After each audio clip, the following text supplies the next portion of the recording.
ఓకేనా. రైతులందరికీ నమస్కారం. నా పేరు శివ సతీష్. నేను గద్వాల్ జిల్లాకి క్రిస్టల్ క్రాప్ ప్రొడక్షన్ లిమిటెడ్ కంపెనీలో టెరిటరీ బిజినెస్ మేనేజర్గా పనిచేస్తున్నాను. ప్రస్తుతం మనం తనగల గ్రామం, వడ్డేపల్లి మండలం, జోగులాంబ, గద్వాల్ జిల్లాలో ఉన్నాం. ఇప్పుడు నాతో పాటు ఉన్నారు మన తోటి రైతు కర్ణ ఆంజనేయుడు గారు. ఈయన ఈ సంవత్సరం క్రిస్టల్ వారి CCH 369 పత్తి సాగు చేయడం జరిగింది. ఇది ఎలా అనిపించిందో ఆయన మాటల ద్వారా తెలుసుకుందాం. నమస్కారం అండి. నమస్కారం సార్. మేము గత 3-4 ఇయర్స్ నుంచి CCH 369 క్రిస్టల్ వాళ్ళది చేస్తున్నాం సార్. మంచి దిగుబడి వస్తుంది. లాస్ట్ ఇయర్ కూడా మాకు దగ్గర 16 నుంచి 18 క్వింటాలు వచ్చింది సార్. ఈ సంవత్సరం కూడా 16 దాకా వచ్చినట్టే.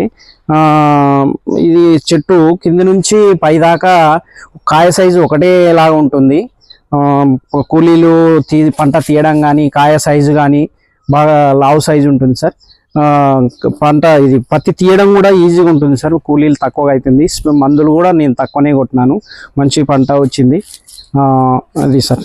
మిగతా రకాలు మీరు గత సంవత్సరం నుంచి సాగు చేస్తున్నారు, గత 10 సంవత్సరాలు. మిగతా వాటితో పోలిస్తే నాకు ఇది బాగా నచ్చింది సార్. ఈ పంట నేను నెక్స్ట్ కూడా ఇదే వేద్దాం అనుకుంటున్నాను. 369 క్రిస్టల్ వాళ్ళదే వేద్దాం అనుకుంటున్నాను.